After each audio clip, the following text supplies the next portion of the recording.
अस्सलाम वालेकुम and welcome to आज पाकिस्तान। मैं हूं सिद्रा इकबाल। और जितने लोगों ने इकोनॉमिक्स अपने स्कूल लाइफ में, स्टूडेंट लाइफ में पढ़ी है, वो जानते होंगे कि जो क्लासिक्स हैं वो बिलीव करते हैं एब्सोल्यूट प्रॉफिट्स पे। मिल्टन फ्रीडमैन की एक सेइंग है कि अगर आप सबसे ज़्यादा मुनाफा जो आप कमा सकते हैं अपने वसाइल को बरूए कार ला कर नहीं कर रहे, तो इसका मतलब है आप उन वसाइल का ज़िया कर रहे हैं और एक तरह से आपको अपने मैक्सिमम प्रॉफिट की तरफ जाना चाहिए।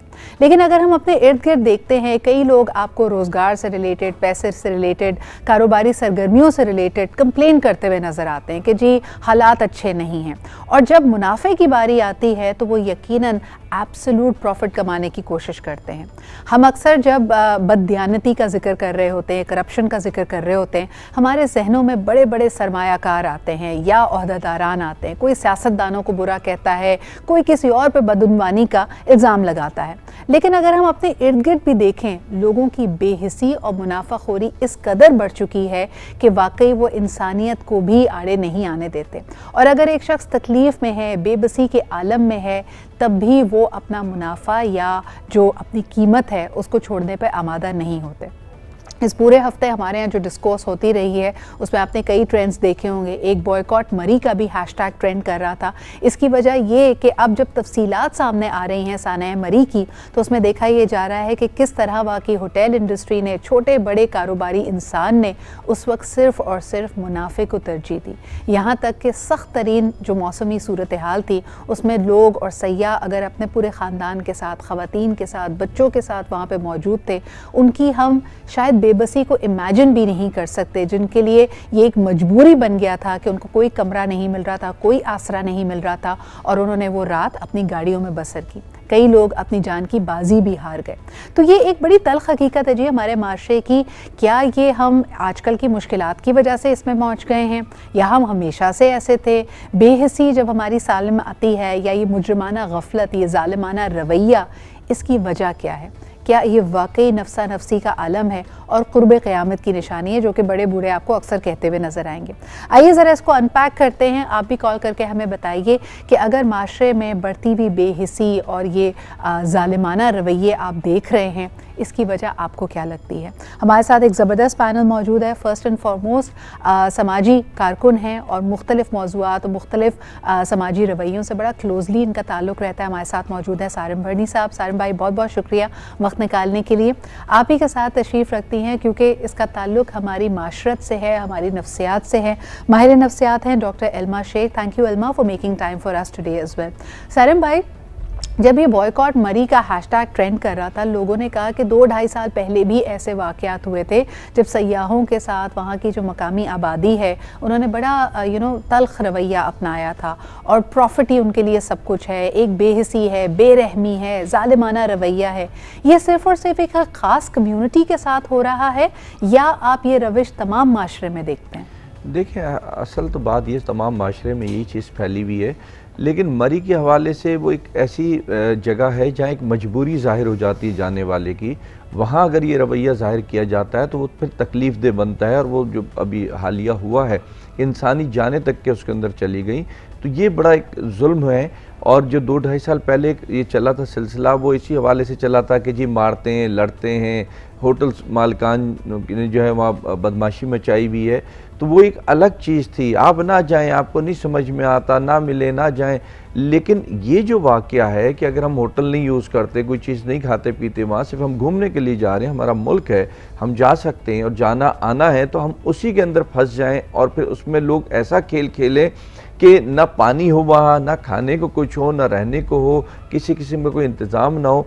अभी कल मैं एक सोशल मीडिया पे देख रहा था, किसी ने वीडियो बना के डाली कि रात के टाइम जो है लोग आते हैं, बर्फ़ उठा के सड़क पे डाल के उसको इस तरीके से मैश कर देते हैं कि वहाँ स्लिपरी बन जाए सारा का सारा इलाका। वो अगर फ्रेश बर्फ़ होती है तो स्लिप नहीं करती, लेकिन जो जम जाती है, स्लेज जो कहलाता है जी, तो वो फिर गाड़ियाँ स्लिप करती हैं, बंदे स्लिप करते हैं। तो और गाड़ी जो फंस जाए, यानी बड़ी तकलीफ दे बात यह है कि पहले तो आप कहते थे ना इंसानी हमदर्दी के वजह से मकामी लोग आ रहे हैं, आपको मदद कर रहे हैं। बाकायदा कहा गया कि जी छोटी गाड़ी है, इसको धक्का लगाने के 15,000 लेंगे, बड़ी गाड़ी है तो 30,000 लेंगे, हीटर अगर आपको चाहिए तो वह 1,000 रुपये फ़ी घंटा के किराए पे मिलेगा। पैसा आपके पास नहीं है तो या तो जेवर रखिए, नकद रखिए, नहीं है तो कमरा खाली कर दीजिए। लेकिन यहाँ पे सारे भाई मैं पूछना चाहूँगी कि हमारी स्टूडेंट लाइफ थी, जब हम देखते हैं हमारी याददाश्तों में 2005 में ज़लज़ला आता है, बहुत ही हौलनाक ज़लज़ला है। कश्मीर में नॉर्दर्न एरियाज़ में इतनी बड़ी कुदरती आफत आती है। इसके अलावा हमने सैलाबी रेले देखे, बहुत ज़्यादा फ्लैश फ्लड्स देखे 2008 में। कराची में हमने अर्बन फ्लडिंग देखी गुज़िश्ता साल जब बारिशें बहुत ज़्यादा हुई, 2020 की जब बारिशें हुई। तो लेकिन हमेशा हमने इस बात पे बड़ा फ़ख्र किया कि ऐसी कोई भी आफत, ऐसा कोई भी क्राइसिस हमारे अंदर इंसानियत को जगा देती है। हम बड़े खुदा तरस लोग हैं, हमदर्द लोग हैं। तो ये नई रविश कहाँ से आ गई है? देखिए, जब इंसान हविस में चला जाए, पैसे की हविस हो जाए उसको, उसका ईमान, उसका मज़हब, उसकी ज़बान, सब कुछ सिर्फ पैसा बन जाए, तो फिर यही सब कुछ होता है। हालांकि जो कुछ हुआ, जो 20-25 कोई 27 कह रहा है लोगों की हलाकत का, ये देखें, ये मैं नहीं समझता कि ये कोई ऐसा सब कुछ होना चाहिए था। ये कोई लैंडस्लाइडिंग नहीं हुई थी, कोई ऐसा वाक़या, कोई हादसा कुदरती नहीं था जिसकी वजह से, अगर वैसे होता तो कोई बात नहीं थी, कुदरत का निज़ाम है, कुछ भी हो सकता है, वो एक अपनी जगह बात थी। ये सब कुछ इंसानी ग़फलत की वजह से हुआ, इंसानी लालच की वजह से हुआ है। सरकारी ग़फलत अगर देखें तो सरकारी है, लालच अगर देखें तो वहाँ के लोकल्स की है, जो हम ही में से थे, कोई अजनबी नहीं थे वो। हाँ, उन्हें हमारा दर्द ज़्यादा समझना चाहिए था, लेकिन किसी ने भी दर्द नहीं समझा। गवर्नमेंट ने तो कोई मकसद ऐसे बिल्कुल उसको मरी को लावारिस छोड़ा हुआ था कि कोई पता ही नहीं कि कितनी गाड़ियाँ गुजर गई, कितनी जगह रह गई, कहाँ पार्किंग नॉर्मली भी, अगर आप वैसे भी जो हम नॉर्मली भी बात कर रहे हैं, अगर ये कार्बन मोनोऑक्साइड वाली थ्योरी जो है कि जी वो तो सिर्फ 1 मिनट 19 सेकंड लगाती है, कोई ऐसी बड़ी आफत नहीं थी, लेकिन ये गफलत थी, लोगों को पता नहीं था, आगाही नहीं थी, किसी ने नहीं बताया कि आपको किस किस्म की तैयारी करनी चाहिए। इस वाक़ये से, यानी इस रिकॉर्ड बर्फ़बारी से तकरीबन 1 हफ़्ता कबल से हम देख रहे थे कि टेलीविज़न पे, सोशल मीडिया पे ये पैगाम तो दिया जा रहा था कि जी आप खुराक साथ रख के चलिए, कंबल और गर्म कपड़े रखिए, अपनी गाड़ी के टायर पे चेन चढ़ा लीजिए। लेकिन क्या ये मैसेज देकर हमने समझा कि जी हमारी जिम्मेदारी ख़त्म हो जाती है, अब जो जाने वाला है उसी की मर्ज़ी है कि वो नकद भी लेके जाए, उसी की मर्ज़ी है कि वो प्लानिंग भी करे, एक्सेट्रा एक्सेट्रा। इल्मा, आप क्या कहेंगी, coming back to the issue at hand, कि ये जो हमारी बेरहमी है या सफाकी है, आप समझती हैं कि ये इंसानी ख़मीर में शामिल ही है? यानी जिसको अच्छा वो है जिसको मौका नहीं मिला। लोग कहते हैं कि अगर मौका मिलता है तो कोई शख्स आसरा नहीं करता। फिर तरबियत, फिर हमारे अपनी वैल्यू सिस्टम्स, क्या इनकी आज कोई वैल्यू नहीं है? जी बिल्कुल, ऐसे ही होता है कि ह्यूमन नेचर हमारी इस तरह से है दैट वी रियली वांट, कि हमारी नीड्स होती हैं और एक हमारी वांट्स होती हैं। तो अगर नीड्स हमारी फुलफ़िल हो जाए, हमारी फिर वांट्स की तरफ चले जाते हैं। जैसे हमने वहाँ देखा मरी के वाक़े में कि लोगों ने एक्स्ट्रा कीमतें बढ़ा दी थी, तो उनको उस चीज़ से एक तरह से रिवॉर्ड सिस्टम उनका था कि उनको वो चीज़ मिली, तो दे थॉट के okay if everybody is doing it, it's all right. तो वो फिर करते गए और सब ने फिर एक साथ किया और वो चीज़ फिर बढ़। अच्छा, ये भी बड़ी इंटरेस्टिंग आपने बात की है इल्मा, कि अगर एक होटल ने किराया बढ़ाया और लोग उसको केटर कर रहे थे, तो अगले ने फ़ौरन सोच लिया कि यार अगर मैं कम कीमत में कमरा दे रहा हूँ तो मैं तो अपना घाटा कर रहा हूँ। हालांकि वो कम कीमत भी नहीं, 5,000 का कमरा आप शायद 15,000 में दे सकते थे, लेकिन जब आपने उसकी कीमत 50,000 तक बढ़ा दी, तो इसका मतलब है कि आप जहनी तौर पर आपको लगा कि जी मैं अपना नफ़ा करना चाहता हूँ, नुकसान नहीं। क्या कहेंगी इस पर? बिल्कुल, इसको हम कंफर्मिटी कहते हैं कि अब बहुत सारे लोग जब एक साथ कर रहे थे तो उनको लगा कि हमें भी करना चाहिए, हम क्यों पीछे रहें। तो एक एक करके फिर सब ने वही चीज़ की, और ये चीज़ फिर अवाम में भी देखी गई कि बाकी सब लोग टूरिज़म करने गए थे, तो उनको लगा कि बाकी सब जा रहे हैं, अदर देन द फैक्ट कि उनको ये देखना चाहिए था कि आगे के किस तरह के हैं situations. They did not keep that in mind, बस वो फिर चलते गए and then they went there. बिल्कुल। मुझे ये बताइए सारिम भाई, एक ब्रेक की तरफ मुझे बढ़ना है, लेकिन हर वाक़या इसी एक सिफत, ये सफाकी, बेरहमी, ज़ालिमाना रवैये की तरफ हमारी निशानदेही कर रही है। चाहे हम मीनार पाकिस्तान का वाक़या देखें, चाहे हम सियालकोट का सानिया देखें, चाहे हम मरी का सानिया देखें, तो क्या हम वाकई एक बहुत ही बेहिस माशरा बनते जा रहे हैं? बिल्कुल, ये एक हकीकत है। और ये देखें कि मैं किसी सियासी बुनियादों पर नहीं कह रहा, लेकिन जिन हुक्मरानों को हमने बुरा भला कहा है, क्या उनके वक्त में ऐसा कभी कोई वाक़या हुआ था? मरी के हवाले से ऐसा मेरे इल्म में तो कोई भी नहीं है, लेकिन ऐसे वक्त में हुआ जब एक आवाम को बहुत ज़्यादा एक ख्वाब दिखाया गया, एक आसरा दिया गया कि अब तो जीना बहुत आसान हो जाएगा, और बहुत हो गया उनके आने के बाद। लेकिन अफसोस कि आए दिन जो हम देख रहे हैं इसी तरीके के वाक़यात हादसात देख रहे हैं कि सरकार कहीं नजर ही नहीं आती। वो कहाँ है सरकारी जो जगहें थी, होटल्स को हम छोड़ देते हैं, जो सरकारी इतनी वहाँ जगहें हैं मरी के अंदर जो टूरिस्ट प्लेसेस बनाए हैं वो कहाँ हैं? वो आवाम के लिए क्यों नहीं खोले गए? आखिर यहाँ तो आने से पहले तो गवर्नर हाउस और PM हाउस और सदर जो घर है वो खोलने की बातें हो रही थी। इसमें जो एक बहुत बड़ा खला लगता है ना, एक बहुत बड़ा जो गैप नजर आता है वो है कि ये मुख्तलिफ इदारे हैं जो इन टैंडम नहीं चल पा रहे हैं, जिसको हम गुड गवर्नेंस कहते थे। आप अकाउंटेबिलिटी छोड़ दीजिए, करप्शन की नारेबाजी रहने दीजिए, जो गुड गवर्नेंस होती है आप हमेशा देखिए कि जब इस तरह का कोई सानहा होता है, जो कंसर्न डिपार्टमेंट्स हैं वो कोई पुराना पर्चा आपको निकाल के फ़ौरन बता देते हैं कि जी हमने तो 5 दिन पहले वार्निंग दे दी थी। आपको मेट डिपार्टमेंट कहेगा कि जी पहले ही फोरकास्ट थी कि इस तरह की रिकॉर्ड बर्फबारी होने वाली है, लेकिन ये तमाम इदारे आपस में या तो कोऑर्डिनेट नहीं कर पाते या इनकी कोई कम्युनिकेशन नहीं है। बाय द वे जी एक छोटा सा ब्रेक लेना है, वापस आएंगे। ये ट्रेंड्स पाकिस्तान के लिए यूनिक नहीं है, हर जगह हम देख रहे हैं कि एंजाइटी, बेबाकी और एक तरह से सफाकियत जो है वो बढ़ती चली जा रही है। अभी भारत में होने वाला एक अहम वाक़या जिसमें आपने देखा कि सल्ली बाई के बाद बुल्ली बाई का जो वाक़या है, जिसके अंदर बाकायदा एक नौजवान शख्स ने एक ऐसा प्लेटफॉर्म बनाया था जिसमें मुसलमान ख़वातीन की तज़हीक हो, एक तरह से उनकी नीलामी हो, उन पर बोली लगे और उसके भी जो मास्टरमाइंड था उसको पकड़ा गया है।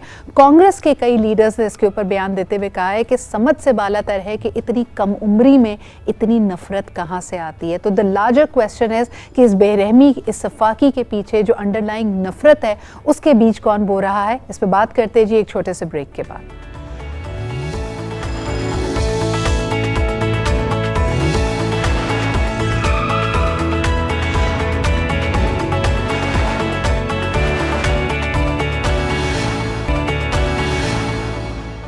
Welcome back after the break. आप देख रहे हैं आज पाकिस्तान। बात हम कर रहे हैं बढ़ती हुई माशरे में जो बेहिसी है, जो एक तरह से बेरहमी है, यानी we are very proud of ourselves as Pakistanis कि हमारे यहाँ बहुत सारे फलाही इदारे, फिलांथ्रोपिक ऑर्गेनाइजेशंस लोगों की दिए हुए, मुखय्यर अफराद की दिए हुए सपोर्ट, उनके चंदे, उनके वसाइल से चल रही है, लेकिन उसी के पैरेलल हमें नज़र आता है जब लोग किसी का एहसास नहीं करते। क्या इसके पीछे कोई अनकही अनजानी नफ़रत भी है? सारिम भाई आप क्या कहेंगे? अक्सर ये देखा जाता है ना, हम हमेशा कहते हैं कि जी अपना अगर मारेगा भी तो आपको मारकर साए में ही रखेगा, और लेकिन अब इसमें बड़ी तब्दीली आ रही है। अब हम किसी की मदद भी करते हैं तो पहले उसका हुदूद हरबा नापते हैं, पता करते हैं कि उसका ईमान क्या है, वो किस मज़हब से ताल्लुक़ रखता है। ये एक नई बड़ी पेचीदगी है, कॉम्प्लिकेशन है, इसको कैसे देखते हैं आप? बिल्कुल ऐसे ही है, और अपना मारेगा वो दौर अभी चला गया कि वो साए में डालेगा, पराया नहीं। आपके पास अगर पैसे हैं तो अपना भी अपना है, पराया भी अपना है, और अगर आपके पास पैसा नहीं है, दौलत नहीं है, शान और शौकत नहीं है, तो फिर आपका अपना भी आपका नहीं है और आपका पराया भी आपका नहीं है। अच्छा, आपसे कभी कोई डोनेशन देते हुए, बल्कि ये सवाल हमारे साथ अब हमें ज्वाइन कर चुके हैं प्रोफेसर डॉक्टर जावेद इकबाल साहब भी, आप एक ट्रेनर भी हैं, पोएट भी हैं, मुख्तलिफ हम आपके मोटिवेशनल टॉक सुनते रहते हैं। जावेद साहब, कभी आपने देखा है कि लोग किसी की मदद करने से पहले भेदभाव करें, ये जानने की कोशिश करें कि इसका किस मज़हब से ताल्लुक़ है, कौन सी ज़बान बोलता है, किस गाँव से ताल्लुक़ रखता है, सिर्फ अपनों की मदद करेंगे, परायों की मदद नहीं करेंगे, ये रविश आपने देखी? अस्सलाम वालेकुम, बहुत बहुत शुक्रिया सिद्रा। देखिए, किसी का ख्याल रखना, किसी को दुख दर्द से बचाना, किसी के साथ हमदर्दी करना, ये इंसानी फितरत है। अल्लाह ताला ने हमें इसी सलीम फितरत के साथ पैदा किया है, और मुआशरा, तहजीब, मजहब, इखलाकियात इंसान की इस सरिश्त को और रीइंफोर्स करता है। लेकिन बदकिस्मती से जो हमारा तरबियत का निज़ाम है और वो इन्वायरमेंट जिसमें हमारी नर्चरिंग होती है, वो इन्वायरमेंट हमारी इस सलीम फितरत के ऊपर मुख्तलिफ किस्म के लेंस लगा देता है। वो लेंस जो है वो लिसानी हो सकते हैं, और वो मजहबी हो सकते हैं, और वो इलाकायत से ताल्लुक़ रखने वाले लेंसेज हो सकते हैं, जिनकी बुनियाद पर हमारे जहन में एक बायस क्रिएट हो जाता है।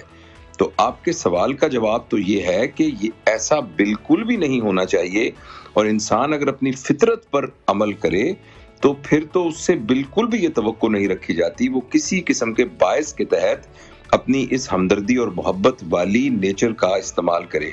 लेकिन देखने में ये आया है बदकिस्मती से कि बुरे वैल्यू सिस्टम के किसी भी माशरे में परवान चढ़ने की वजह से इंसान की इस फितरत के सामने एक लेंस लग जाता है और वो फिर बायस हो जाता है इस सिलसिले में। बात तो सख्त है लेकिन बड़ी वैलिड ऑब्जर्वेशन है आपकी जावेद साहब। एक कॉलर हमारे साथ मौजूद है, उनकी बात भी सुन लेते हैं। हेलो, अस्सलाम वालेकुम। सरवत बात कर रही हूँ। वालेकुम अस्सलाम सरवत जी, कैसी हैं आप? आज हम बड़ा मुख्तलिफ और सख्त टॉपिक लेके आए हैं, इस पे आप क्या कहेंगी? मैं थोड़ा सा टाइम लीजिएगा। मैं टॉपिक पे कहना चाहती हूँ कि एक तो लोगों को कोई भी हो, अगर तो किसी की मदद करते वो लोग पता नहीं ये क्यों सोचते हैं कि पता नहीं अगर किसी रिश्तेदारों में, तो बहुत ज्यादा ये हो रहा है जो बेचारे अमीर रिश्तेदार है ना, गरीबों के घर नहीं जाते कि पता नहीं हमसे कुछ मांग न ले। तो लोगों को आखिरत का खौफ नहीं रहा कि अल्लाह के यहाँ मरने के बाद हमारा कब्र में क्या हाल होगा। तब जैसे मरी का वाकया है बरकर, आप इतनी बुरी हालत में लोग थे और आप उनसे सुन के ये हुआ कि इतना वसूल कर रहे हैं, आप तो मुफ्त भी खाना खिला देते।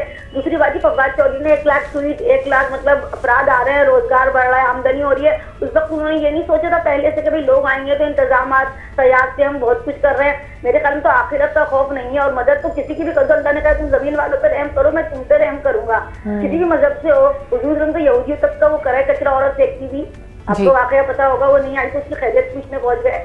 इसमें मदद का कोई भी नहीं, रहम दिल होना चाहिए बस आदमी को। बिल्कुल सही, बहुत अच्छी बात आपने की है सरवत जी। बस यही खुदाए खौफी, इसका फुकदान आ जाता है। क्या इंसान इल्मा जब ये भूल जाता है, देखिए अगर आप किसी को झंझोड़ेंगे, किसी को ये बात समझाएंगे, हम सारे मुंह पे तो यही बात करते हैं कि नहीं जी हमें अपनी ज़मीर की आवाज़ सुननी चाहिए, लेकिन क्या होता है जब हमारी आंखों पे, हमारी अकल पे पर्दे पड़ जाते हैं? वो ताकत का नशा होता है, ये जोम होता है कि नहीं जी ये सब कुछ मेरा है और मेरी मर्जी है।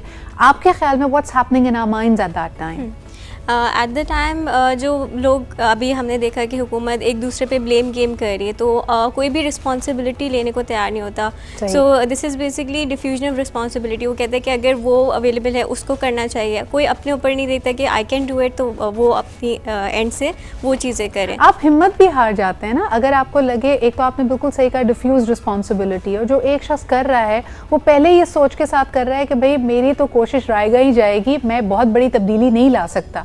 सारिम भाई, ऐसा आपने भी तो सोचा होगा जब शुरू में आप किसी भी फलाही काम के लिए निकलते हैं कि भाई हो सकता है आगे लोग बड़े ताकतवर हैं, हो सकता है कोई सुनवाई ना हो, व्हाट कीप्स यू गोइंग? नहीं, होता है, आज भी ऐसा होता है, लेकिन ये एक हकीकत है, आप जब कुछ अच्छा करना चाहते हैं ना तो उसके लिए रास्ते अल्लाह ज़रूर बना करके देता है आपको। आपको लगता है कि मैं जा तो रहा हूँ, बढ़ तो रहा हूँ, लेकिन मुझे रास्ता कहीं से नहीं मिलेगा, लेकिन रास्ता मिलता है। अब जब मिलता है तो उस वक्त आपके चेहरे पे एक मुस्कुराहट सी होती है, उस यकीन की जो आपको एक अल्लाह पे होता है कि वाकई में आप नेक नियति से अगर आगे चलते हैं तो रास्ते बनते चले जाते हैं। लेकिन हम लोग अब सारे के सारे अक्ल कुल बन के बैठ गए। हमें इस वक्त अगर आप सच पूछें बड़ी माजरत के साथ, हमें खुदाई की भी ज़रूरत नहीं रही है, हम खुद खुदा बन के बैठ गए अपने अपने इलाकों में, अपनी अपनी जगहों पे, अपनी अपनी सीटों पे। भाई, इसका कसूरवार आप किसको देखते हैं? बहुत सारे लोगों से बात की जाए ना, वो कहते हैं इसकी जिम्मेदार मीडिया है। मीडिया बुराई को इतना बढ़ा चढ़ा कर, नेगेटिविटी को, और उसमें शायद कोई कशिश भी है कि आप देखें कोई नेगेटिव न्यूज़ होती है वो ज़्यादा वायरल हो जाती है, लोग उसको बढ़ाते हैं, भेजते हैं, शेयर करते हैं, जबकि जो अच्छी खबरें होती हैं, हम अपने शो में 3 साल से देख रहे हैं कि अगर हम किसी को सराह रहे हैं, किसी को कॉम्प्लीमेंट कर रहे हैं, किसी को सेलिब्रेट कर रहे हैं, तो उसकी इतनी पजीराई नहीं होती, बजाय इसके कि हम किसी गलत बात की निशानदेही अगर करें। देखिए, मीडिया है, बिल्कुल है, इसमें कोई दूसरी राय नहीं है, लेकिन हम खुद हैं, हमें अपने आप को भी देखने की जरूरत है। सोशल मीडिया तो आज मेरे हाथ में, आपके हाथ में, हम सबके हाथ में। आप कोई चीज सोशल मीडिया पे अच्छी डालें, आप देखिएगा उसके व्यूज बिल्कुल नहीं आएंगे, उसकी शेयरिंग बिल्कुल नहीं आएगी, उस पर कमेंट्स बिल्कुल नहीं आएंगे। आप किसी की भी किरदार कशी कर दें उसमें जाके, कोई भी नेगेटिविटी दिखा दें आप उसमें जाकर के, आप देखेंगे कैसी वायरल हो रही होगी, आग जंगल की आग की तरह फैलती है। वो तस्वीर के कोई शख्स ऐसा नहीं होगा जो सोशल मीडिया यूज करता होगा जिसने ना देखे हो जो मरी में गाड़ी के अंदर जो डेथ हुई है लोगों की, इसलिए कि वैसे अगर देखे दुनिया में ये नहीं दिखाई जाती, लेकिन हमारे यहाँ इसको इतना वायरल किया गया है। तो हम लोग नेगेटिव चीज खुद देखना भी चाहते हैं, उस पर अमल भी करना चाहते हैं, और कसूरवार हम सब हैं। हुकूमत अपनी जगह। इसको मैं थोड़ा सा समझने की कोशिश करना चाहूँगी जावेद साहब, ये हमारी मॉर्बिड क्यूरोसिटी है, तजस्सुस है, इसको आप क्या नाम देंगे कि बुराई हमें अपनी तरफ खींचती क्यों है? हम नेगेटिविटी पे बात कर करके हमने माशरे में ये रविश बना ली है कि जो इंसान अपने आप को नहीं, अपना ख्याल नहीं कर रहा, जो सेल्फिश नहीं है, जो हर हद से ज़्यादा मुनाफा नहीं कमा रहा, वो तो बुद्धू है, वो तो पागल है, और ऐसे शख्स को तो दीवाना करार देना चाहिए। वो अपना भी नुकसान कर रहा है और अब वो इतना ज़्यादा अक्लमंद भी नहीं है। ये सारे तो हमारे बनाए हुए स्टैंडर्ड्स हैं, इस पे आप क्या कहेंगे? देखिए, इस तरह बात यह है कि किसी भी मुआशरे में लोग इस बुनियाद पर बिहेव करते हैं कि उस मुआशरे में इक़दार क्या है। जिस मुआशरे में इंसान उन चीज़ों से बड़ा होता हो जिनको पैसों से ख़रीदा नहीं जा सकता, मसलन सच्चाई, ईमानतदारी, दयानतदारी वगैरह, तो तमाम लोग अमानतदार और दयानतदार और सच्चे बनने की कोशिश करेंगे। लेकिन जैसे कि हमारे मुआशरे में हुआ है, जिन मुआशरे में इक़दार इस तरीके से तश्कील हों कि बड़ा वो है जिसके पास पैसा है, तो तमाम लोग बड़ा होना चाहते हैं, तो वो फिर पैसे को हासिल करने की कोशिश करेंगे, चाहे वो जायज़ तरीके से हो, चाहे वो नाजायज़ तरीके से हो। बदकिस्मती से हमारे यहाँ पिछले 30-40 साल में ये हुआ है कि हमारी इक़दार और वैल्यू सिस्टम अपसाइड डाउन हो गया है। हमारे इदारों में, हमारे मुआशरे में, हमारे घरों में और इनफरादी सोच में हमने ये बात रोल मॉडल करके साबित की है कि बड़ा वो है जिसके पास पैसा है। और जब ये सोच मुआशरे में मौजूद होगी तो वो तमाम खराबियां होंगी जिनका कि आपने जिक्र किया है। बिल्कुल।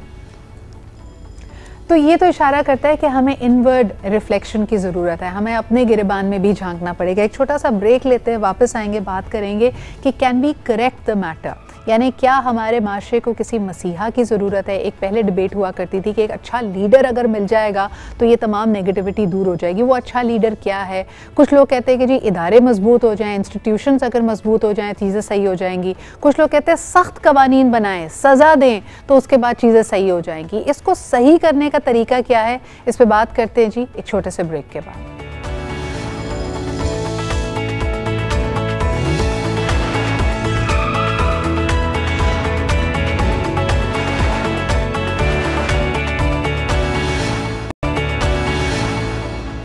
Welcome back after the break. Last chunk है जी, हमारा लास्ट सेगमेंट है, तो ये बात ज़रूर करना चाहेंगे कि जो बढ़ती हुई बेहिसी है, बेरहमी है, इसमें हम कोर्स करेक्शन कैसे करें। आधे से ज़्यादा जो हमारे यहाँ माशरे में चैलेंजेस हैं उसमें हम कसूरवार करार दे देते हैं तालीम की कमी को, कि ये तालीम आम कर दें, अच्छी तरबियत कर दें, सब एजुकेटेड हो जाएंगे तो चीज़ें बेहतर हो जाएंगी।